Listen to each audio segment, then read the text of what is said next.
ಕೆಆರ್ಪೇಟೆ ಪುರಸಭೆಗೆ ನಾಮನಿರ್ದೇಶನಗೊಂಡ ಮುಸ್ಲಿಂ ಸಮಾಜದ ಮುಖಂಡರಾದ ಅಜ್ಮತ್ ಉಲ್ಲಾ ಶರೀಫ್ ಹಾಗೂ ಕೃಷಿ ಇಲಾಖೆಯಲ್ಲಿ ವಾಹನ ಚಾಲಕರಾಗಿ 36 ವರ್ಷಗಳ ಸಾರ್ಥಕ ಸೇವೆಯನ್ನ ಸಲ್ಲಿಸಿ ಕರ್ತವ್ಯದಿಂದ ನಿವೃತ್ತರಾದ ಚಾಲಕ ಸೈಯದ್ ಅಕ್ಬರ್ ಅವರಿಗೆ ಮುಸ್ಲಿಂ ಸಮಾಜದ ಬಂಧುಗಳು ಹೃದಯ ಸ್ಪರ್ಶಿಯಾಗಿ ಸನ್ಮಾನಿಸಿ ಅಭಿನಂದಿಸಿ ಗೌರವಿಸಿದರು. ಹೌದು, ಕೆಆರ್ಪೇಟೆ ತಾಲೂಕಿನ ಮುರುಕನಹಳ್ಳಿ ಗ್ರಾಮದ ಹೊರವಲಯದಲ್ಲಿರುವ ಸೈಯದ್ ಜಂಗ್ಲಿಫಿರ್ ಅವರ ಗೋರಿಯ ಬಳಿ ವಿಶೇಷ ಪೂಜೆಯನ್ನ ಸಲ್ಲಿಸಿ ಲೋಕ ಕಲ್ಯಾಣಕ್ಕಾಗಿ ಪ್ರಾರ್ಥನೆಯನ್ನ ನಡೆಸಿದ ಮುಸ್ಲಿಂ ಸಮಾಜದ ಬಂಧುಗಳು ರಾಜ್ಯದಲ್ಲಿ ಆಡಳಿತ ನಡೆಸುತ್ತಿರುವ ಕಾಂಗ್ರೆಸ್ ಸರ್ಕಾರವು ಕೃಷ್ಣರಾಜಪೇಟೆ ತಾಲೂಕಿನ ಮುಸ್ಲಿಂ ಸಮಾಜದ ಮುಖಂಡ ಅಜ್ಮತ್ ಉಲ್ಲಾ ಶರೀಫ್ ಅವರನ್ನ ಗುರುತಿಸಿ ಕೆಆರ್ಪೇಟೆ ಪುರಸಭೆಗೆ ನಾಮನಿರ್ದೇಶನ ಸದಸ್ಯರನ್ನಾಗಿ ಮಾಡಿರುವುದು ಇಡೀ ಮುಸ್ಲಿಂ ಸಮುದಾಯಕ್ಕೆ ಗೌರವವನ್ನ ತಂದುಕೊಟ್ಟಿದೆ ಎಂದು ಪುರಸಭೆ ಮಾಜಿ ಸದಸ್ಯ ನವೀದ್ ಅಹಮದ್ ಹೇಳಿದ್ರು. ಇದೇ ಸಂದರ್ಭದಲ್ಲಿ ಕೃಷಿ ಇಲಾಖೆಯ ವಾಹನ ಚಾಲಕರಾಗಿ 36 ವರ್ಷಗಳ ಕಾಲ ಯಾವುದೇ ಅಪಘಾತವಿಲ್ಲದೆ ಸಾರ್ಥಕ ಸೇವೆಯನ್ನ ಸಲ್ಲಿಸಿ ಸೇವೆಯಿಂದ ನಿವೃತ್ತರಾದ ಸೈಯದ್ ಅಕ್ಬರ್ ಅವರನ್ನ ಮುಸ್ಲಿಂ ಸಮಾಜದ ವತಿಯಿಂದ ಸನ್ಮಾನಿಸಿ ಗೌರವಿಸಿ ಬೀಳ್ಕೊಡಲಾಯಿತು.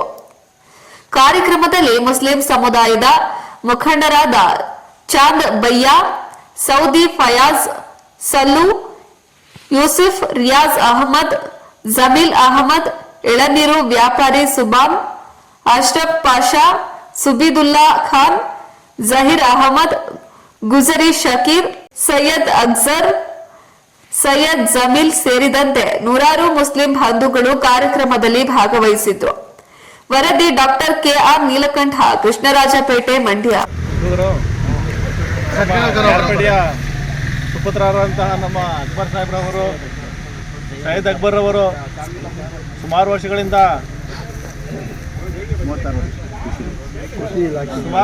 ವರ್ಷಗಳಿಂದ ಕೃಷಿ ಇಲಾಖೆಯಲ್ಲಿ ತನ್ನ ಸೇವೆಯನ್ನು ಸಲ್ಲಿಸಿಕೊಂಡು ಪ್ರಾಮಾಣಿಕವಾಗಿ ತಮ್ಮ ಸೇವೆಯನ್ನು ಸಲ್ಲಿಸಿಕೊಂಡು ಬರ್ತಾ ಇದ್ದು ಮುಂದಿನ ಕೊನೆಯ ತಿಂಗಳು 36ರಲ್ಲಿ ಅವರು ನಿವೃತ್ತಿಯಾಗಿದ್ದಾರೆ. ಅವರು ತುಂಬ ಜನರಿಗೆ ತುಂಬಾ ಅವರ ಕಾಲಘಟಕದಲ್ಲಿ ಒಳ್ಳೆಯ ಸಹಾಯನೂ ಮಾಡಿ ರೈತರಿಗೆ ಹಾಗೂ ಎಲ್ಲ ವರ್ಗದ ಜನರಿಗೆ ತಮ್ಮಲ್ಲಿ ಕೈಲಾದಷ್ಟು ಸಹಾಯ ಮಾಡಿ ಎಲ್ಲರಿಗೂ ಒಂದು ಸೇವೆ ಮಾಡಿಕೊಟ್ಟಿದ್ದಾರೆ. ಹಾಗಾಗಿ ಇವರಿಗೆ ನಮ್ಮೆಲ್ಲರ ವತಿಯಿಂದ ಇವರಿಗೆ ಒಂದು ಧನ್ಯವಾದವನ್ನು ಹೇಳುತ್ತಾ ಇವರು ನಿವೃತ್ತಿ ಆಗಿದ್ದಾರೆ. ಹಾಗಾಗಿ ಮುಂದಿನ ಜೀವನದಲ್ಲಿ ಇವರಿಗೆ ಒಳ್ಳೆಯದಾಗಲಿ, ಮುಂದಿನ ಒಂದು ಇವರ ಶಕ್ತಿಯನ್ನು ಒಂದು ಸಮಾಜ ಸೇವೆ ತೋಡಿಸ್ಕೊಂಡು ಎಲ್ಲರ ಕಷ್ಟದಲ್ಲಿ ಭಾಗಿಯಾಗಲಿ ಅಂತ ಕೇಳ್ಕೊತಾ ಇವರಿಗೆ ಅಭಿನಂದನೆ ಸಲ್ಲಿಸ್ತಾ ಇದ್ದೀನಿ. ತರಹದ ಸನ್ಮಾನ್ಯ ಶ್ರೀ ಸೈಯದ್ ಅಕ್ಬರ್ ಅವರು ಸಾಮಾನ್ಯವಾಗಿ 60 ವರ್ಷದಿಂದ 30 ವರ್ಷದಿಂದ ನಮ್ಮ ಕೃಷಿ ಇಲಾಖೆಯಿಂದ ಸೇವೆ ಮಾಡ್ಕೊಂಡು ಬಂದಿದ್ದಾರೆ. ನಮ್ಮ ಇವರು ಜನಾಂಗ ಅಂತ ನೋಡಿಲ್ಲ, ಎಲ್ಲ ಜನಾಂಗದವರು ಅವರು ಆದಷ್ಟು ಸಹಾಯ ಮಾಡಿದ್ದಾರೆ. ಯಾಕಂದರೆ ನಾವು ಜೊತೆಲಿದ್ದೀವಿ, ಅವ್ರ ಸ್ನೇಹಿತೆ ಅಂತ ನಾನು ಹೇಳ್ತಾ ಇಲ್ಲ, ಎಲ್ಲ ಜನಾಂಗದವರು ಅವ್ರು ಮಾಡ್ತಾರೆ. ಮುಂದೆನೂ ಈಗ ರಿಟೈರ್ ಆಗಿದ್ದೀನಿ ಅಂತ ಅವರು ಕೂತ್ಕೋಬಾರ್ದು, ಮುಂದಿನ ಅವ್ರದ್ದು ಏನೈತೆ ತಿಳುವಳಿಕೆ ಹೇಳಿ ಬೇರೆಯವ್ರಿಗೂ ಒಳ್ಳೇದಾಗಲಿ ಅಂತ ನಮ್ಮ ಎಲ್ಲರಿಗೂ ಇವ್ರ ಮುಖ ನೋಡಿಲ್ಲ ಅವರು. ಯಾಕಂದರೆ ಏನು ಕೆಲಸ ಮಾಡೋರೆ ಅದು ನಮಗೂ ಗೊತ್ತು, ಬೇರೆಯವ್ರಿಗೂ ಗೊತ್ತು. ಅದು ಮಾಡಿರೋದ್ರಿಂದ ಅವ್ರ ಅನುಭವ ಐತೆ. ಆ ಅನುಭವ ಬೇರೆಯವ್ರಿಗೂ ಹೇಳಿ ತಿಳಿಸ್ಬಿಟ್ಟು ಈ ಸವಲತ್ತು ಬರ್ತದಪ್ಪ ತಗೊಳ್ಳಿ ಅಂತ ಇವ್ರ ಮನೇಲಿ ಕೂತ್ಕೊಳ್ಳೋಕೆ ಮನುಷ್ಯ ಅಲ್ಲ, ಎಲ್ಲ ತಿರುಗಿಬಿಟ್ಟು ಎಲ್ಲ ಸಹಾಯ ಮಾಡೋಕ್ಕೆ ಅವ್ರಿಗೆ ಒಂದು ಶಕ್ತಿ ಕೊಟ್ಟವನೇ ದೇವರು. ಮುಂದೆ ಇನ್ನೂ ಆರೋಗ್ಯ ಚೆನ್ನಾಗಿಟ್ಟು ಅವ್ರಿಗೂ ಒಳ್ಳೆ ಹೆಸರು ಬರಲಿ, ಅವ್ರ ತಂದೆ ತಾಯಿಗೂ ಒಂದು ಹೆಸರು ಒಳ್ಳೇದಾಗಲಿ ಅಂತ ಈ ಸಂದರ್ಭದಲ್ಲಿ ಅವ್ರಿಗೂ ಅಭಿನಂದನೆ. ಈ ದಿವಸ ನಾವು ಯಾಕೆ ಸೇರಿದ್ದೀವಿ ಅಂತ ನಮಗೆಲ್ಲರೂ, ನಮ್ಮ ಸ್ನೇಹಿತರಿಗೆಲ್ಲರೂ ತಿಳಿದಿದೆ. ಅಂದರೆ ತಿಳಿದಿರೋ ಮಟ್ಟಕ್ಕೆ ನಾವು ಈ ದಿನ ಈ ಸಮಾರಂಭ ಯಾಕೆ ಇಟ್ಟಿದ್ದೀವಿ ಅನ್ನೋ ಒಂದು ಉದ್ದೇಶ ಏನಂದರೆ, ನಮ್ಮ ಕಾಂಗ್ರೆಸ್ ಸರ್ಕಾರ ವತಿಯಿಂದ ಈ ನಾಮಿನಿ ನಿರ್ದೇಶನ ಅಂತ ಒಂದು ಕಮಿಟಿ ಮಾಡ್ತಾರೆ. ಅದರಲ್ಲಿ 5 ಜನ ಆಯ್ಕೆ ಇದ್ದಾರೆ. ಅದರಲ್ಲಿ ಮುಸ್ಲಿಂ ಜನಾಂಗದ ಆಗಿ ಸನ್ಮಾನ್ಯ ಶ್ರೀ ಅಜ್ಮತುಲ್ಲಾ ಶರೀಫ್ ಅವರಿಗೆ ಎಲ್ಲ ನಮ್ಮ ವತಿಯಿಂದ ನಮ್ಮ ಹುಡುಗರು ಸೇರಿ, ನಮ್ಮ ಹಿರಿಯವರು ದೊಡ್ಡವರು ಎಲ್ಲರೂ ಸೇರಿ ಇವನಿಗೆ ಮಾಡಲೇಬೇಕು. ಒಂದು 20 ವರ್ಷದಿಂದ ಕೆಲಸ ಮಾಡೋನೆ, ನಿಷ್ಠೆಯಿಂದ ಕೆಲಸ ಮಾಡಿಸ್ತವನೆ.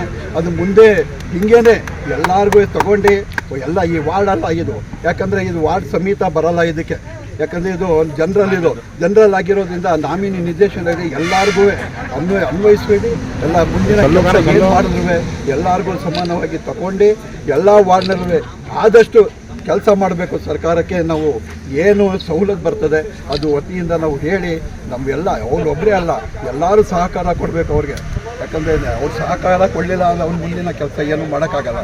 ನಾವು ತಿಳಿಸ್ಬಿಟ್ಟು ಅವನಿಂದ ಏನು ಸಹಾಯ ಪಡಬೇಕು ಸರ್ಕಾರದಿಂದ ಅದು ಸಹಾಯ ಪಡಬೇಕು. ನಮ್ಮ ವತಿಯಿಂದ, ನಮ್ಮ ಮುಸ್ಲಿಂ ಜನಾಂಗದ ವತಿಯಿಂದ ನಾವು ಎಲ್ಲರಿಗೂ ಅಭಿನಂದನೆ.